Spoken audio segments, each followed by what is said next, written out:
أشهد أن لا إله إلا الله وحده لا شريك له وأشهد أن محمدا عبده ورسوله أما بعد فأعوذ بالله من الشيطان الرجيم بسم الله الرحمن الرحيم الحمد لله رب العالمين الرحمن الرحيم مالك يوم الدين إياك نعبد وإياك نستعين اهدنا الصراط المستقيم صراط الذين أنعمت عليهم غير المغضوب عليهم ولا الضالين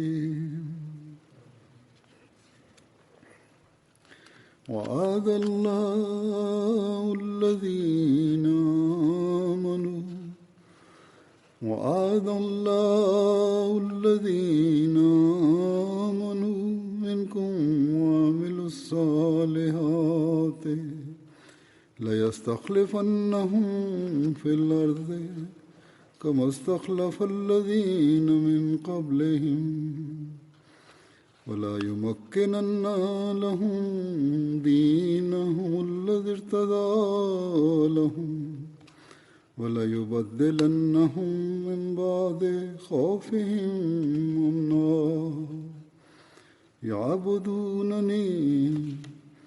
يعبدونني لا يشركون بي شيئا ومن كفر بعد ذلك فأولئك هم الفاسقون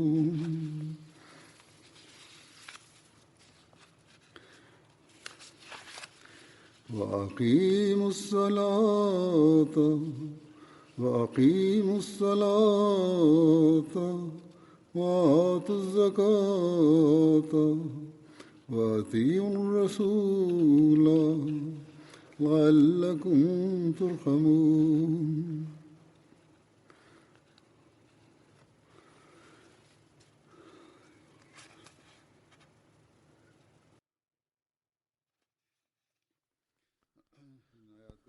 Die Übersetzung dieser Verse lautet: Verheißen hat Allah denen unter euch, die glauben und gute Werke tun, dass er sie gewisslich zu Nachfolgern auf Erden machen wird, wie er jene, die vor ihnen waren, zu Nachfolgern machte.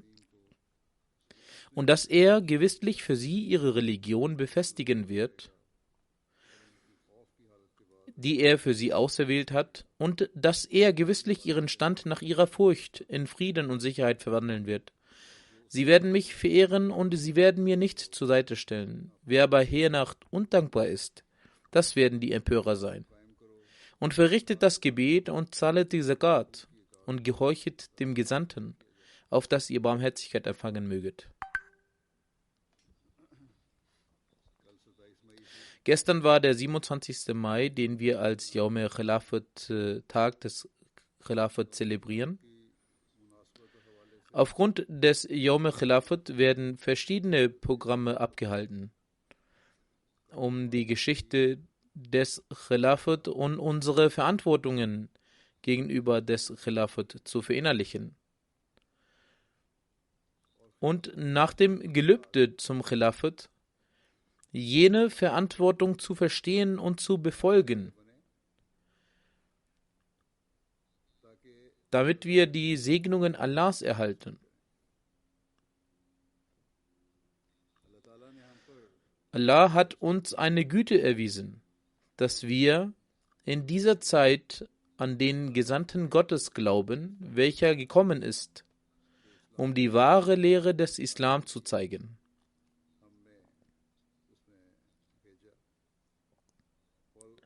Nach ihm haben wir die Möglichkeit bekommen, das Bad an der Hand des Khilafat zu leisten, sodass wir auch jene Lehre befolgen, die der verheißene Messias al-Islam uns gebracht hat und sie auch in der Welt weiter verbreitet. Die Verbundenheit mit dem Khilafat der Ahmadiyya ist eine ganz große Verantwortung.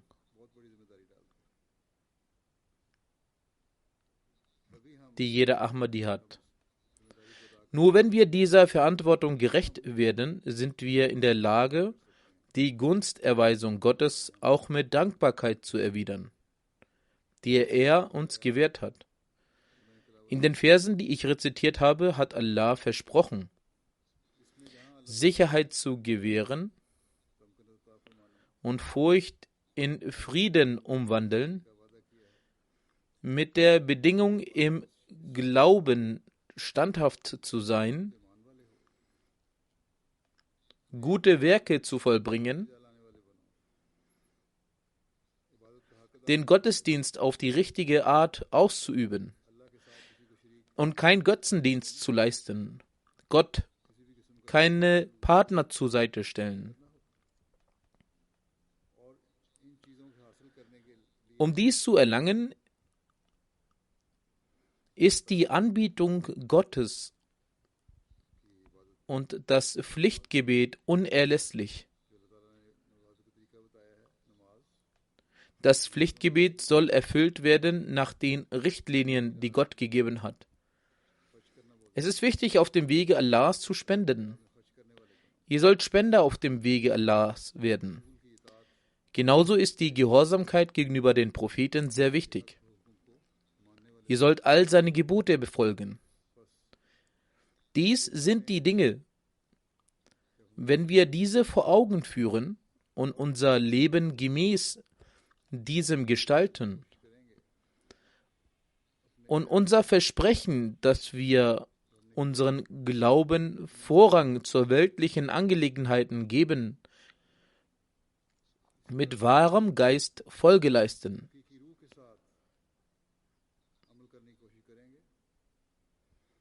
Nur dann sind wir in der Lage, jenen Lohn, den Gott versprochen hat, zu erlangen.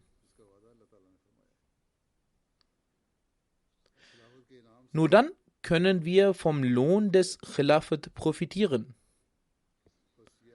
Dieser Vers ist also für die Gläubigen eine große, frohe Botschaft und wirkt aber gleichzeitig als Grund großer Sorge in sich. Denn jede Bedingung, die Gott genannt hat, ist eine solche, wenn wir sie nicht befolgen, können wir nicht von der Gunst Allahs wahrhaft profitieren. Wenn das Pflichtgebet, das Zakat, die Pflichten gegenüber Allah und gegenüber den Mitmenschen nicht gebührend erfüllt werden, dann können wir die Segnungen und die Barmherzigkeit Gottes nicht in uns aufnehmen. Es genügt also nicht bloß mit der eigenen Geschichte vertraut zu sein und das Yawm al-Khilafat zu feiern, solange wir nicht zu wahren Gottesdienern werden. Solange wir nicht unser Gebet beschützen,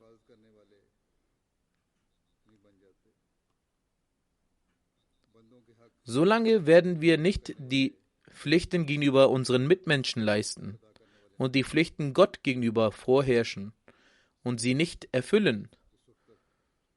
Solange wird das Zelebrieren des Yawm al-Khilafat uns nichts nützen. Wir müssen uns selbst überprüfen, was der Zustand unseres Glaubens ist. Haben wir Gottesfurcht in uns?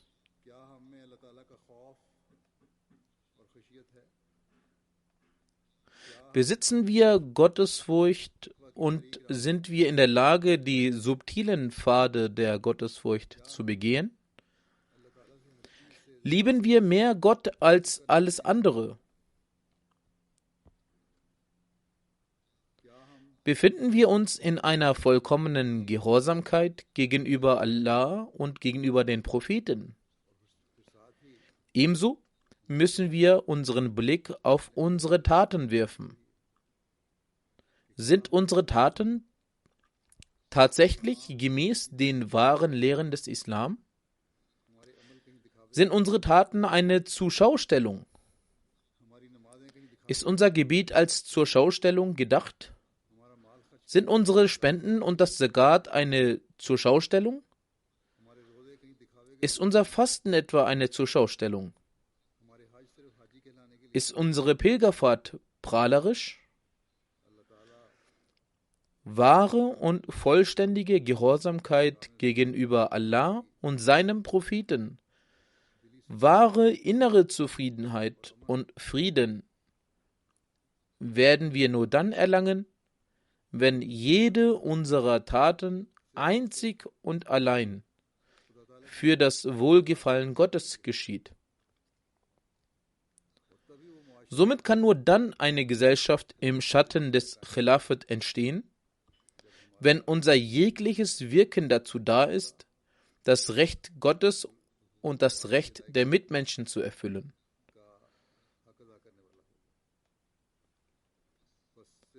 Lippenbekenntnisse allein reichen nicht aus. Wir müssen stets die Anweisung Gottes vor Augen halten, dass nur die Gläubigen hierdurch Erfolg erlangen werden,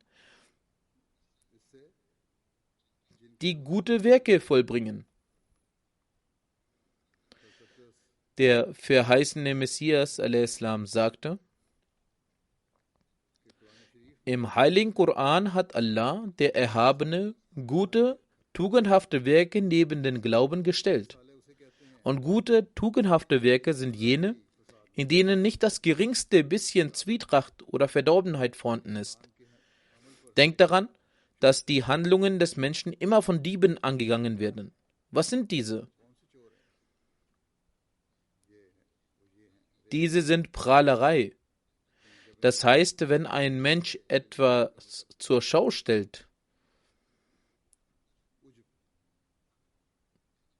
und Eitelkeit, das heißt, wenn er sich, nachdem er etwas Gutes getan hat, in seinem Herzen glücklich fühlt und denkt, er habe etwas Großartiges vollbracht. Ebenso alle Arten von Schlechtigkeiten, die dem Menschen manchmal nicht einmal auffallen, jedoch Sünden sind, die von ihm begangen werden. Diese bewirken, dass seine Handlungen verfälscht und negiert werden. Gute, tugendhafte Werke sind jene, in denen nicht einmal der Gedanke an irgendeine Art von Unrecht oder Eitelkeit oder Zurschaustellung oder Arroganz oder Missachtung der Rechte der Menschen vorhanden ist. Das ist tugendhaftes Wirken. Hier heißt es nicht, dass man nicht diese Dinge tun sollte, sondern hier wird gesagt, dass nicht einmal der Gedanke hierzu im Herzen entstehen darf. Erst dann wirst du wahrhaftig zu einem Gläubigen werden und dein Wirken wird als gute, tugendhafte Werke bezeichnet werden. Weiter sagt er, al-Islam, so wie im Jenseits der Mensch sich durch gute Werke schützt, so kann er auch bereits im Diesseits sich dadurch schützen. Ferner sagte er, wenn im Haus auch nur ein Mensch ist, der gute Werke vollbringt, dann bleibt das ganze Haus geschützt. Versteht, solange ihr nicht gute Werke vollbringt, wird euch allein euer Glaube nichts nutzen. Gute Werke zu vollbringen ist eine äußerst wichtige Bedingung des Glaubens.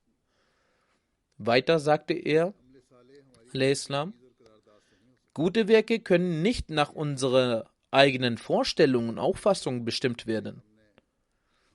Das heißt, wir können nicht eine Tat nach eigenem Ermessen als ein gutes Werk bezeichnen. In Wirklichkeit sind gute Werke jene, die von jeglicher Art von Verdorbenheit frei sind. Denn Tugendhaftigkeit ist das Antonym von Verdorbenheit. So wie die Nahrung erst dann als rein bezeichnet werden kann, wenn sie weder roh noch verbrannt ist. Ebenso darf sie nicht aus einem niedrigeren Erzeugnis entstammen, sondern die Nahrung muss solch eine sein, die sofort zum Bestandteil des Körpers wird. Das heißt, dass sie zu einem Teil des Körpers wird. Solch eine Nahrung ist rein, die frei ist von jeglichem Mangel. Genauso ist es wichtig, dass die guten Werke frei sind von jeglicher Verdorbenheit. Das heißt, diese sollten gemäß den Geboten Allahs sein. Also die Taten sollten den Befehlen Allahs entsprechen und ebenso sollten sie gemäß der Sunna, der Praxis des heiligen Propheten sallallahu alaihi wasallam sein. Also sollten die Taten dem entsprechen, was uns der heilige Prophet sallallahu alaihi wasallam vorgelebt hat und wozu er uns angewiesen hat. Ferner sollte hierin weder Trägheit sein, also es sollte keine Faulheit vorhanden sein in der Darbringung dieser Tat, noch Eitelkeit oder Zurschaustellung. Ebenso sollte es nicht gemäß der eigenen Vorstellung sein. Wenn solch eine Tat vollbracht wird, dann wird diese als ein gutes Werk bezeichnen. Man sollte sich weder eigene Auffassungen bilden, was gute Werke sind, noch sollte man eigene Interpretationen hierzu machen. Man sollte nicht von sich aus behaupten, dass man Folgendes und Folgendes gemeint ist, sondern man sollte jedem einzelnen Wort der Gebote Allahs und des Propheten Folge leisten. Erst dann kann man das als gute Werke bezeichnen. Weiter sagte er, das ist eine sehr große und wichtige Angelegenheit. Sollte dieser Zustand erlangt werden, dann kann man annehmen, dass man von den Segnungen des Versprechen Allahs profitieren wird. Und dies sind jene Menschen, welche das Versprechen mit dem Khilaf der Ahmadiyya erfüllen. Nicht jene, welche ihre eigene Interpretationen von gute Werke heranziehen. Wenn es um ihre eigenen Interessen geht oder selbst den Begriff Maruf-Entscheidung interpretieren. Der Stolz solcher Menschen verschlingt sie und ihr Schwur, dass sie mit dem Khilafat verbunden sind, bringt ihnen nichts.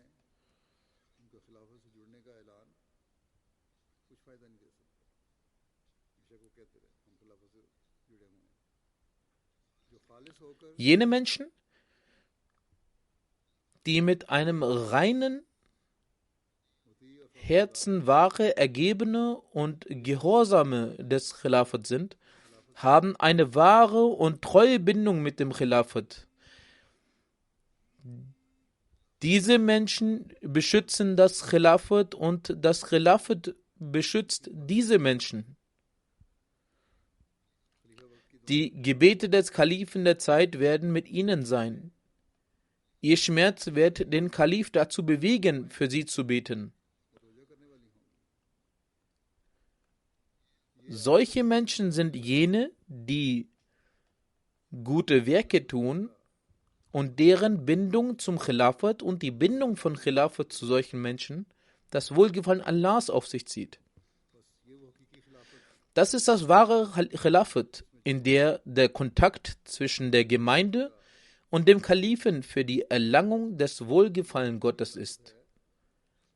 Das ist das Khilafat, welches Festigkeit und Frieden gewährt. Es ist dieser Kontakt zwischen den Menschen und dem Kalifen der Zeit, der es beiden ermöglicht, die Segnungen Gottes zu erlangen. Die anderen Muslime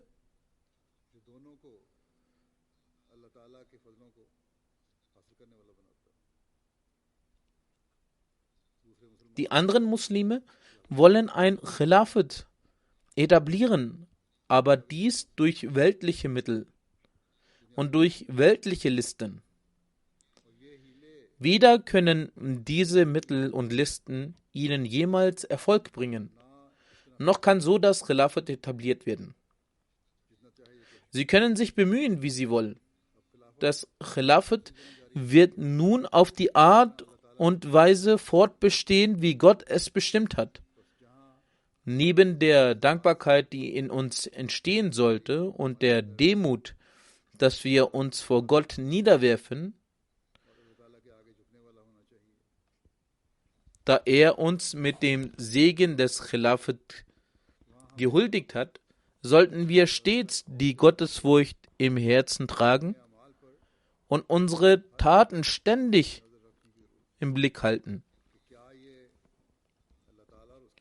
Wir sollten uns fragen, ob sie den Geboten Gottes und seines Propheten entsprechen. Entspricht unser Niveau der Erfüllung der Rechte Gottes und der Rechte der Menschen dem Niveau, den Gott aufgezeigt hat? Demnach sollte jeder Moment eines Ahmadis neben der Dankbarkeit dafür, dass wir mit dem Khilafat gesegnet wurden, auch damit verbracht werden, sich selbst zu reflektieren, ob wir den Gebote Gottes nachkommen. Wenn wir unser Leben mit diesen Gedanken verbringen und unsere Handlungen auch dementsprechend anpassen und für den Fortbestand des Khilafat auch beten, dann werden wir zu Erhaltern der Geschenke Gottes.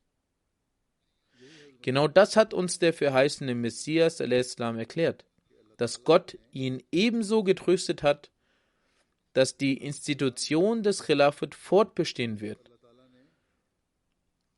Und die frohen Botschaften, die Gott ihm gemacht hat, werden gewiss erfüllt werden, wenn wir diese Kriterien erfüllen.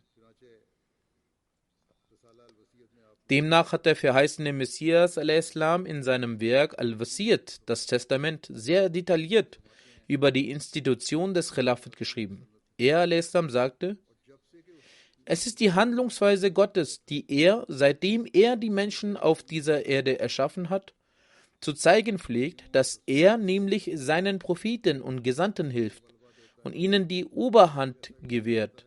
So sagt er: Allah hat verordnet, sicherlich werde ich obsiegen, ich und meine Gesandten.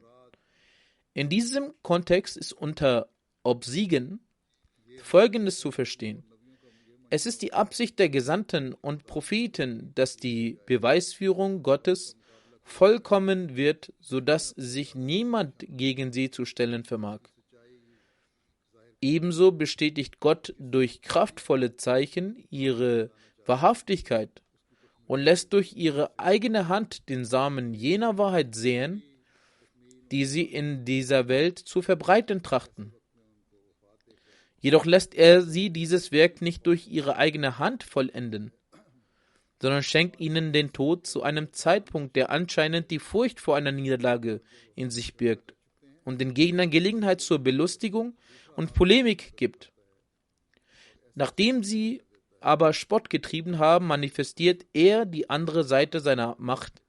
Er schafft Bedingungen, durch die jene Ziele, die bis zu einem gewissen Grad vollendet gewesen waren, ihre Vollendung erreichen. Wir sehen, dass nach dem Ableben des verheißenen Messias a.s. die Ahmadis erschüttert waren. Aber auf der anderen Seite feierten einige Gegner diesen Schicksalsschlag. An seinem Tod wurden derartige Dinge vollzogen, dass die Menschheit sich schämt, wenn sie davon hört. Es wurde derart schamloses Verhalten an den Tag gelegt, dass der Mensch sich wundert, dass Menschen, die sich zu Allah und seinen Propheten bekennen, auch derart fallen können. Ich brauche nicht die ganzen Schamlosigkeiten aufzuzählen, aber ich werde einige weitere Bemühungen nennen, die, wie sie versucht haben, dass nach seinem Ableben die Gemeinde aufgelöst wird. Wie sie falsche Nachrichten verbreitet haben, damit die Einheit der Ahmadis aufgelöst wird und die Ahmadis sich untereinander anfeinden. Beispielsweise haben die Schüler von Pir Jamaat Ali Shah gesagt, die Ahmadis sind reuig geworden und legen das Treugelübde ab. Das heißt, dass nach dem Ableben des verheißenen Messias a.s. die Ahmadis sich von der Ahmadiyyat in Reue abwenden und sich ihnen anschließen. Herr Khwaja Hassan Nizami macht den Ahmadis folgenden Vorschlag. Die Ahmadis sollten den Anspruch von Herrn Mirza, dass er der Messias und Mahdi sei, ausdrücklich ablehnen. Ansonsten bestünde die Wahrscheinlichkeit, dass nach dem Ableben der weisen organisierten Person die Ahmadiyya-Gemeinde die Revolte und Anfeindung der Gegner nicht standhalten kann und ihre Einheit gesplittert wird. Er macht diesen Vorschlag auf eine sehr diplomatische Art und Weise mit sehr mitfühlenden Worten. Dieser Herr war dem Anschein nach sehr ernst. Er hat den Ahmadis diesen Vorschlag als eine Person gemacht, die unvoreingenommen ist und lediglich Mitleid hat, dass Herr Mirza nun verstorben ist und sich keiner um euch kümmern kann. Verlasst die Ahmadiyyat und schließt euch uns an. Er war sich jedoch der Sache nicht bewusst. Seine Augen konnten die Erhabenheit der Versprechen nicht sehen, die Gott mit dem verheißenen Messias al-Islam gemacht hatte. Dass ich mit dir und mit deinen Liebsten bin. Gott hat dem verheißenen Messias ein Versprechen gegeben. Und so seine Sorgen diesbezüglich genommen, dass es nach ihm ein Khilafat geben wird. Die Versprechen und Prophezeiungen werden sicherlich in Erfüllung gehen. Er al-Islam hat ganz klar gesagt, dass die Gemeinschaft eines Propheten auch Zeuge der zweiten Manifestation ist. Hier hat der verheißene Messias al-Islam mit dem Vergleich eines Propheten. Auch jene schwache Ahmadis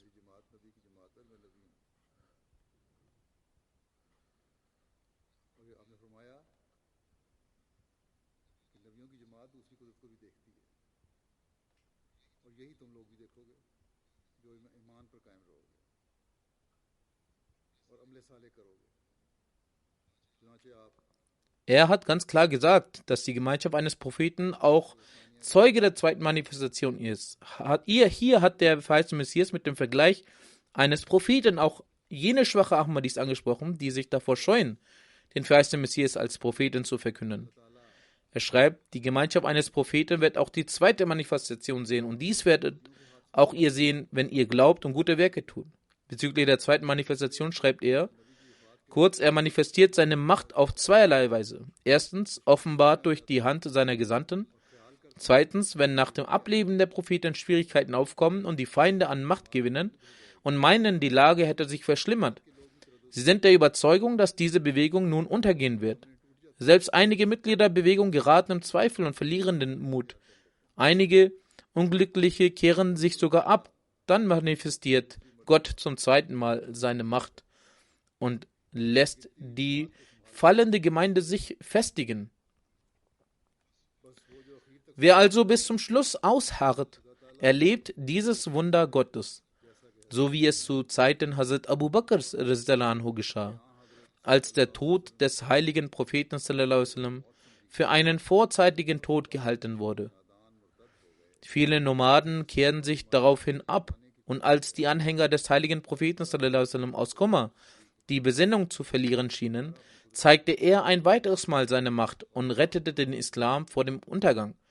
Und indem Gott, der erhabene Hazrat Abu Bakr berief, erfüllte er sein Versprechen, das wie folgt lautet, und dass er gewisslich ihren Stand nach ihrer Furcht in Frieden und Sicherheit verwandeln wird. Also,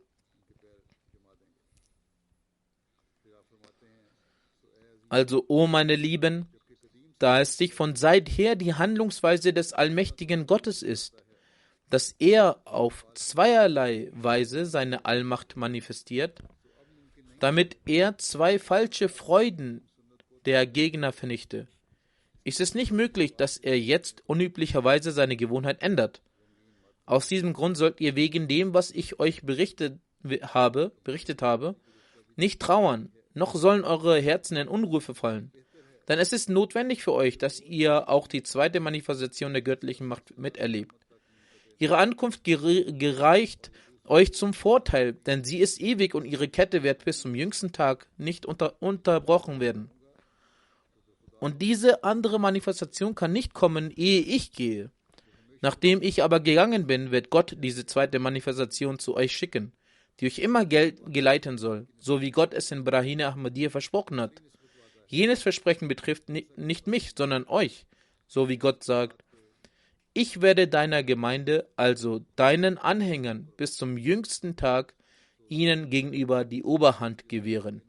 Deshalb ist es nötig, dass ihr den Tag der Trennung von mir erlebt, damit hiernach jener Tag kommt, welcher der Tag des unvergänglichen Versprechens ist. Unser Gott ist derjenige Gott, der die Versprechen einhält, der treu und wahrhaft ist.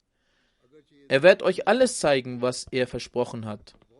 Obwohl dies die letzten Tage der Welt sind und viel Übel bald auftreten werden, ist es notwendig, dass diese Welt nicht vergeht, ehe nicht alles eingetreten ist, das Gott mitgeteilt hat.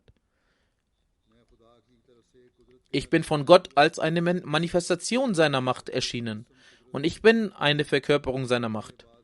Nach mir wird es andere Personen geben, die den Ausdruck der zweiten Macht Gottes darstellen werden. Betet also gemeinsam für diese zweite Manifestation der Macht Gottes und wartet ab. Wir sehen die Prophezeiung des verheißenen Messias Islam und das Versprechen Allahs seit 113 Jahren Wort für Wort in Erfüllung gehen.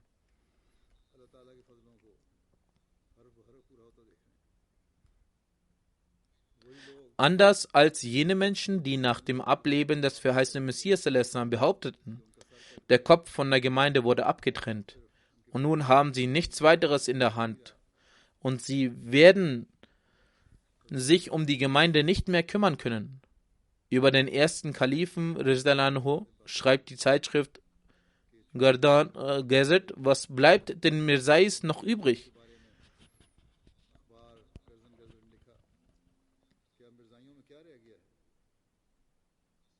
Ihr Kopf wurde abgetrennt.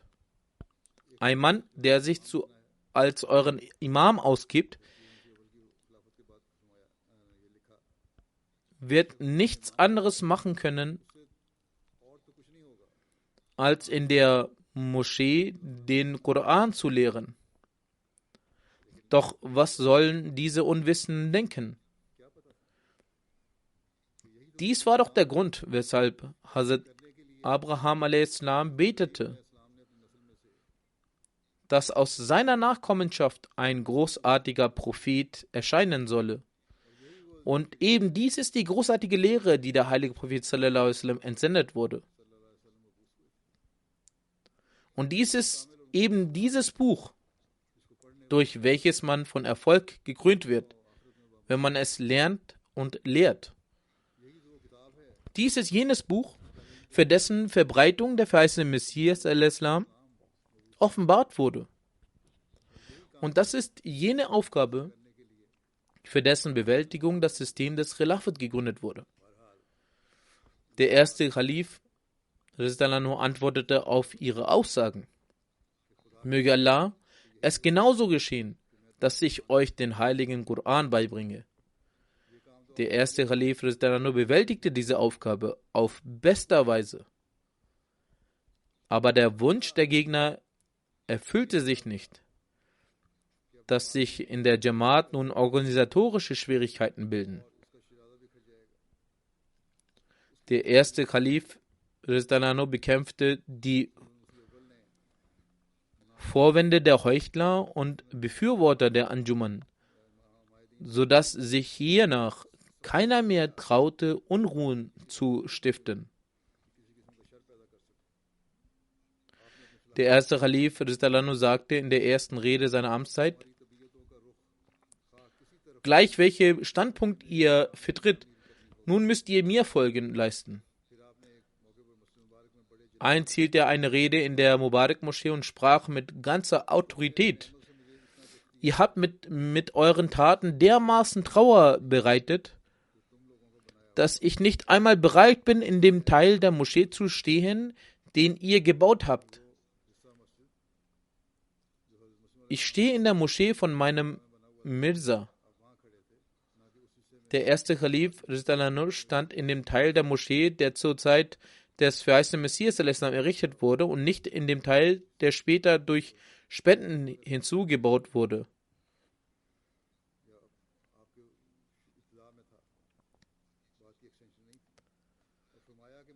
Meine Entscheidung lautet: Dem Kalifen des Volkes und der Anjuman muss Folge geleistet werden, und das Volk und die Anjuman sind seine Diener. Die Anjuman ist ein Berater. Von ihr werden bloß Vorschläge entgegengenommen. Und dies ist eine wichtige Aufgabe. Weiter sagte der erste Kalif Rizdalanhu: Wer behauptet, dass die Aufgabe vom Kalifen lediglich darin besteht, das Bad entgegenzunehmen, und der eigentliche Befehlshaber ist die Anjuman, der soll diesen Standpunkt zurückziehen. Gott hat mir mitgeteilt: Für eine Person, die dich verlässt und sich abkehrt, werden wir dich mit einer Gemeinde gewähren. Manche behaupten, die Aufgabe des Kalifen besteht lediglich darin, Gebete oder Nikah zu leiten oder das Bett entgegenzunehmen. Diese Aufgabe kann auch ein Mullah vollführen. Nur hierfür braucht man keinen Kalifen. Ein solches Bett hat keinen Wert. Das wahre Bett besteht darin, dass man vollkommene Gehorsamkeit zeigt und nicht eine Anweisung des Kalifen ignoriert. Diese Rede kreuzte die Vorhaben der Heuchler und ließ die Gegner verstummen. Derjenige, der sie als alt und schwach erachteten, ließ alle verstummen, als er mit Gottes Unterstützung sprach. Die aufrichtigen Ahmadis legten erneut mit neuem Eifer das Bett ab und die Welt sah, wie die Jamaat Fortschritte erzielte. Als der erste Khalif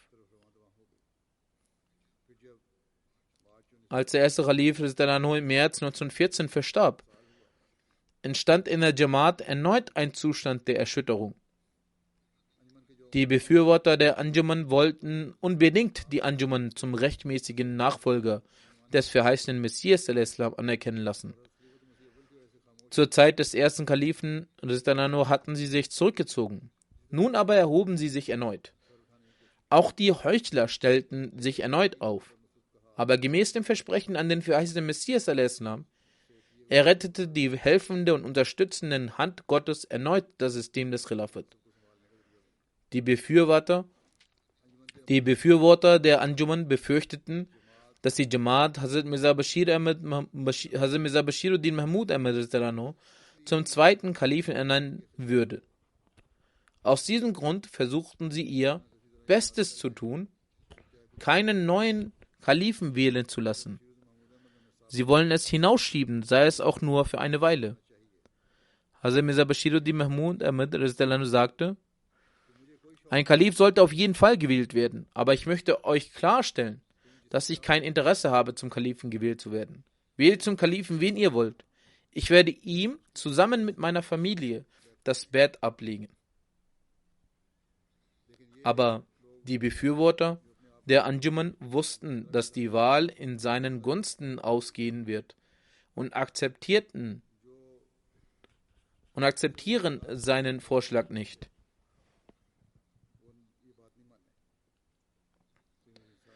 Gemäß dem Testament des verheißenen Messias versammelte sich hiernach die Jamaat der Gläubigen in der Nur-Moschee.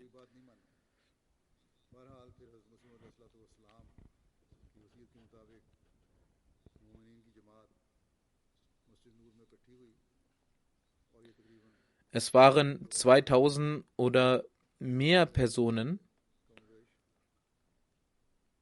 Alle wählten einstimmig Hazrat Mirza Bashiruddin Mahmud zu ihren Kalifen und kletterten über die Köpfe anderer, um das Bett ablegen zu können. Einige Augenzeugen bezeugen, es schien, als würden die Engel die Menschen packen und zur Wahl bringen. Als einige nennenswerte Befürworter der Anjuman dies sahen, nahmen sie die finanziellen Güter der Anjuman und verschwanden. Die Welt sah, in welcher Weise Gott die Jamaat durch das Khilafat Ahmadiyya stärkte.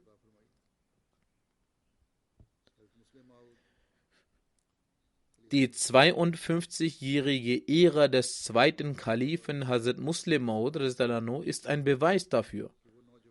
Dieser junge Mann, auf dem die Aufgabe des Khilafat von Allah gelegt wurde, hat in großer Geschwindigkeit die Jamaat zu Fortschritten geführt.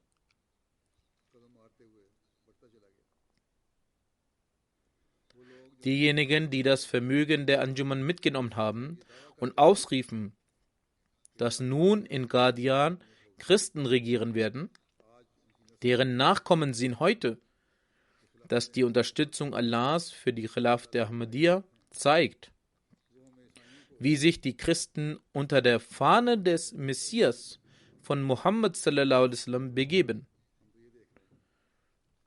Dies sind die Sachverhalte, die wir sehen. Hazrat Muslim Maud hat in vielen Ländern der Welt Missionshäuser gegründet. Die christlichen Missionare in Afrika hatten nicht den Mut, sich den Ahmadi-Missionaren entgegenzustellen.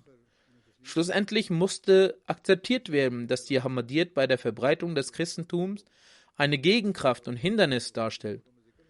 Dies ist auch in deren Berichten zu erkennen. Kurzum, seien es die Versuche, Qadian anzugreifen oder der Bereich des Tablighs oder die Zeit der Auswanderung, zu jedem Zeitpunkt hat dieser willensstarke Kalif das Schiff der Ahmadiyyat mit der Unterstützung Allahs zum Erfolg geführt und die Jamaat beschützt. Gemäß göttlicher Fügung ist er im November 1965 verstorben. Und durch das Versprechen Gottes wurde das dritte Zeichen der zweiten Manifestation gezeigt. Erneut hat Allah die Jamaat von einem Zustand der Furcht in einem Zustand des Friedens geführt und die Jamaat unter dem dritten Kalifen Hazrat Mirza Nasr Ahmad versammelt. Die Jamaat ist den Weg des Fortschritts weitergegangen. Es begann eine neue Ära des Baus von Schulen und Krankenhäusern in Afrika. Eine neue Ära der Vorstellung der Ahmadiyya ist in Afrika begonnen worden. Auf der Welt wurde die Jamaat bekannter. In der Zeit des dritten Kalifen kam es zum ersten Besuch einiger afrikanischer Länder, welcher außergewöhnliche Auswirkungen hatte.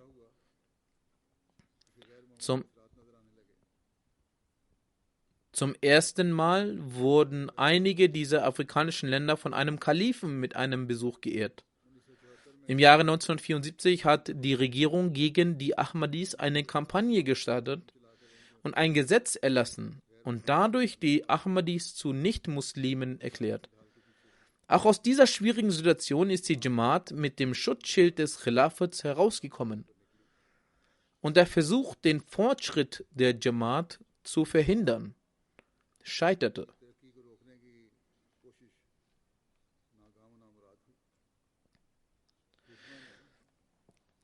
Der Wunsch der Feinde, die Jamaat auch finanziell verarmen zu lassen, hat sich in Luft aufgelöst.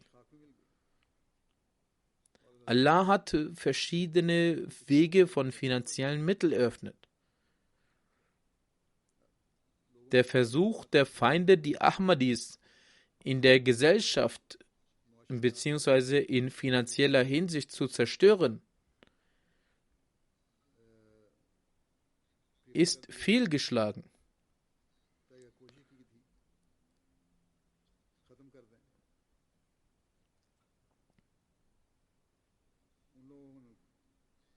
Allah hat ihnen neue Möglichkeiten eröffnet und Wege eröffnet, das Land zu verlassen. Jene Menschen in Deutschland oder in anderen Ländern, die nach dem Jahr 1974 das Land verlassen haben und finanzielle Fortschritte erzielt haben, sollten diese Sachverhalte auch ihren Kindern weitergeben, wie die Feinde ihr Leben erschwert haben und auf welche Art Allah für sie neue Wege eröffnet hat und tausendfach vermehrt ihre finanzielle Situation verbessert hat.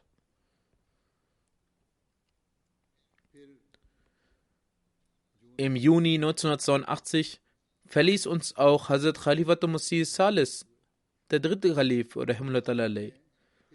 Zu dieser Zeit hat Allah erneut durch den vierten Kalifen, Hazrat Mirza Tahir Ahmad, Rahimullah alayh, den Zustand der Furcht der Jamaat in einem Zustand des Friedens verwandelt. Die Feinde waren bestürzt aufgrund des Fortschritts der Jamaat. Erneut wurde versucht, der Jamaat Schaden zuzufügen und nun das Khilafat zu verbieten. Die Feinde versuchten ihr Vorhaben umzusetzen, indes welches Wissen über die Vorhaben Allahs besitzen, die Ignoranten und Unvernünftigen. Mit einer außergewöhnlichen göttlichen Unterstützung hat Allah die Auswanderung des Kalifen umgesetzt und die Feinde konnten nichts dagegen unternehmen. Nach der Auswanderung begann in der Ära des 4. Kalifen eine neue Zeit der Fortschritte. Durch Satellitempfang war es nun möglich, die Botschaft des Kalifen und der Ahmadiyya, also dem wahren Islam, konnte nicht nur in die Häuser der Ahmadis, sondern auch zu Nicht-Ahmadis und überall auf der Welt gelangen. Dadurch eröffneten sich auch neue Wege des Tablighs. In vielen Ländern wurden die Jamaat etabliert und die wahre Botschaft des Islams konnte verbreitet werden. Auch die Publikation des Korans erhöhte sich und der Heilige Koran wurde in verschiedene Sprachen übersetzt und publiziert. Dann, durch Allahs Bestimmung, verstarb Hazrat Khalifatul Masih Rabi, der 4. Kalif, im April 2003. Dies war wieder ein großer Schock für die Jamaat und die Gegner der Jamaat empfanden es als eine hervorragende Gelegenheit, die Ahmadiyya Jamaat zu vernichten. Doch Allah hat es dem verheißenen Messias a.s. versprochen. Er kam erneut zur Rettung der Jamaat. Und er rettete sie so, dass selbst die Feinde bzw. die sogenannten islamischen Gelehrten sagten, trotz dessen, dass wir euch nicht für wahrhaftig ansehen, ist Allahs Hilfe in der Tat mit euch. Das sehen wir. Dennoch, obwohl sie das zugeben, dass Allahs Hilfe mit uns ist, möchten sie es nicht annehmen. Die Gebete der Gläubigen wurden von Allah erhört und der Zustand der Furcht wurde in Frieden umgewandelt.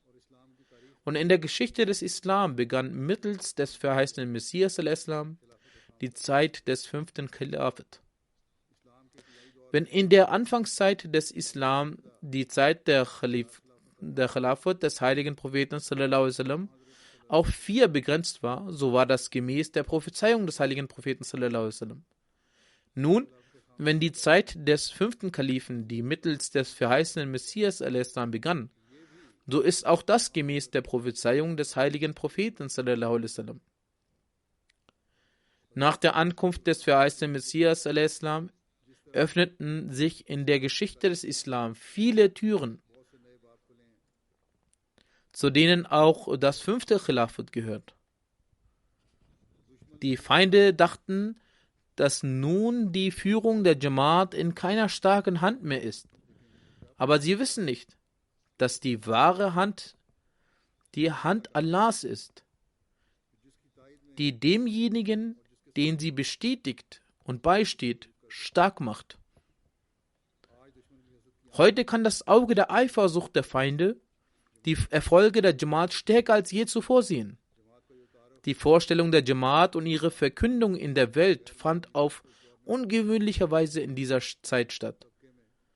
In fast jedem Gebiet, auf jeder Ebene. Das ist außergewöhnlich. Ich bin ein schwacher Mensch.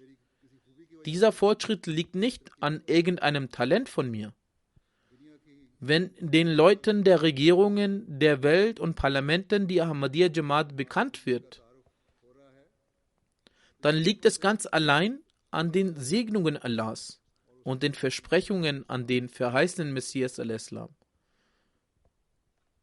Und es ist gemäß den Prophezeiungen des heiligen Propheten sallallahu alaihi wasallam. Jeden Tag sehen wir die Segnungen Allahs. Die Publikation des heiligen Koran und der Bücher des verheißenen Messias al-Islam in verschiedenen Sprachen ist enorm gestiegen. Durch den Fernsehsender MTA wird in der ganzen Welt die wahre Botschaft des Islam verkündet. Zuerst war es nur in einer Sprache und nur ein Sender. Jetzt gibt es weltweit 8 verschiedene Sender. In verschiedenen Ländern gibt es nun MTA-Studios. von denen Programme ausgestrahlt werden. Es gibt nun nicht nur an einem Ort ein Studio, überall gibt es welche. Nicht überall, aber in einigen Orten. In Afrika und Nordamerika und Europa. Wenn wir unsere Mittel dafür ansehen, ist es eigentlich unmöglich. Durch soziale Medien wird auch die Botschaft des Islam verkündet. Die Regierung Pakistan hat auf verschiedene Weise dies verbannt. Und in den anderen Ländern der Welt hat Allah mehr als zuvor Wege geöffnet. Nun, um den Kontakt mit der Khilafat aufzubauen, hat Allah der Allmächtige einen neuen Weg gezeigt, der sich aufgrund der Covid-Pandemie zeigte.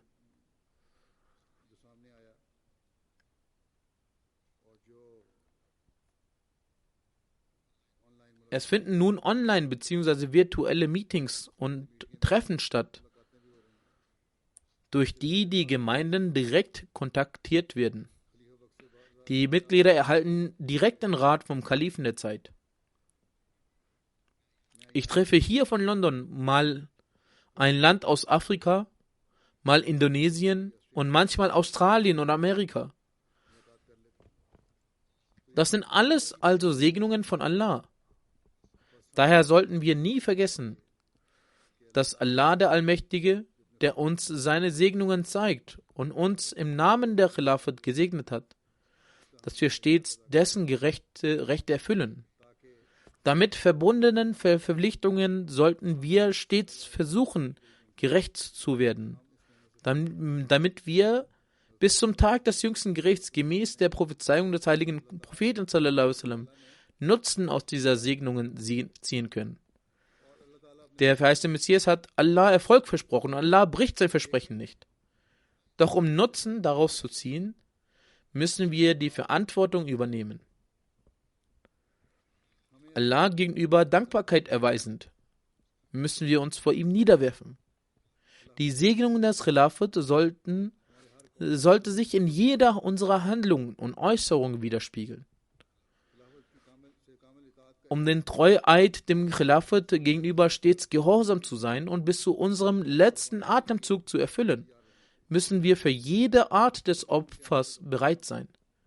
Nur so können wir die Pflicht bis zum Tag des jüngsten Gerichts unsere künftigen Generationen zur Befolgung des Khilafat erfüllen.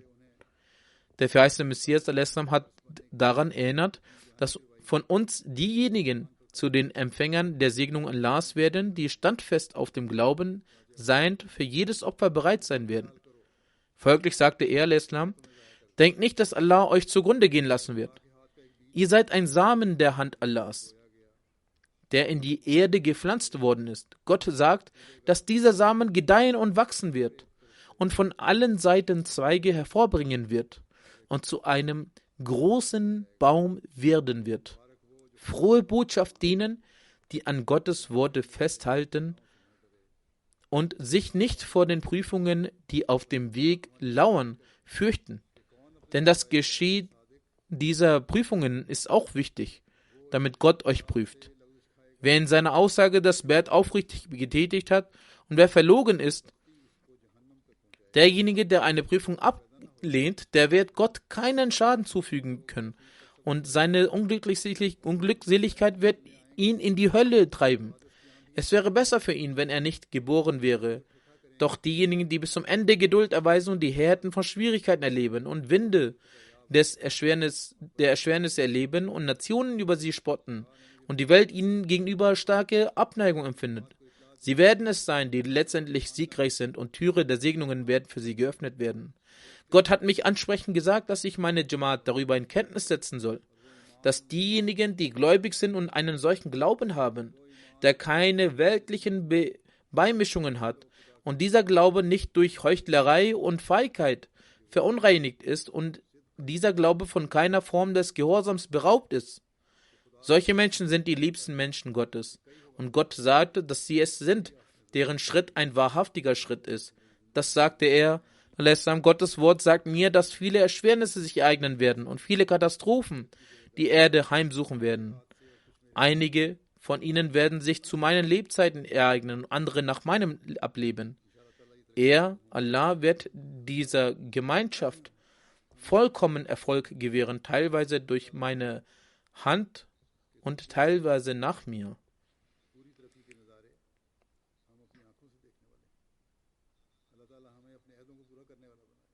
Inshallah werden die Erfolge kommen. Möge Allah uns immer standhaft halten. Möge Allah uns die Erfolge dieser Gemeinschaft mit unseren Augen sehen lassen.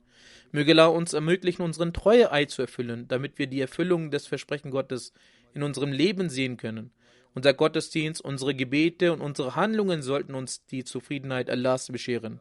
Mögen wir die wahre Bedeutung des Khilafat zu verstehen und die Kenntnis darüber unseren kommenden Generationen weitergeben, damit bis zum Tag des jüngsten Gerichts unsere Generation von dieser Segnungen profitieren können. Ich möchte heute erneut auf Gebete hinweisen. Schließen Sie die Ahmadis in Pakistan in Ihren Gebeten mit ein. Halten Sie all die leidtragenden Ahmadis, wo immer sie sind, in ihren Gebeten fest und die leidtragenden Muslime, wo immer sie sind, in Palästina oder auf der gesamten Welt.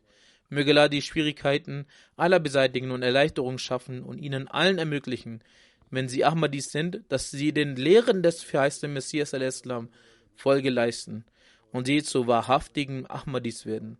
Und die Muslime, die den verheißenen Messias al-Islam noch nicht angenommen haben, möge Allah ihnen ermöglichen, ihn al-Islam anzuerkennen und sein Bett abzulegen. Mögen wir schnellstmöglich auf der gesamten Welt die Flagge des Islam, des heiligen Propheten sallallahu alaihi wasallam wehen sehen und mögen wir auf der gesamten Welt die Etablierung der Einheit Gottes sehen.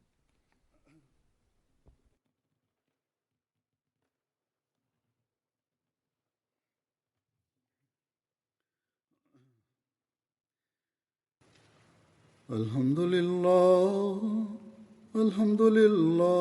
nahmaduhu wa nasta'inuhu wa nastaghfiruhu wa nu'minu bihi wa natawakkalu alayhi ونعوذ بالله من شرور أنفسنا ومن سيئات أعمالنا من يهده الله فلا مضل له ومن يضلل فلا هادي له ونشهد أن لا إله إلا الله ونشهد أن محمدا عبده ورسوله عباد الله رحمكم الله إن الله يأمر بالعدل والإحسان وإيتاء ذي القربى وينهى عن الفحشاء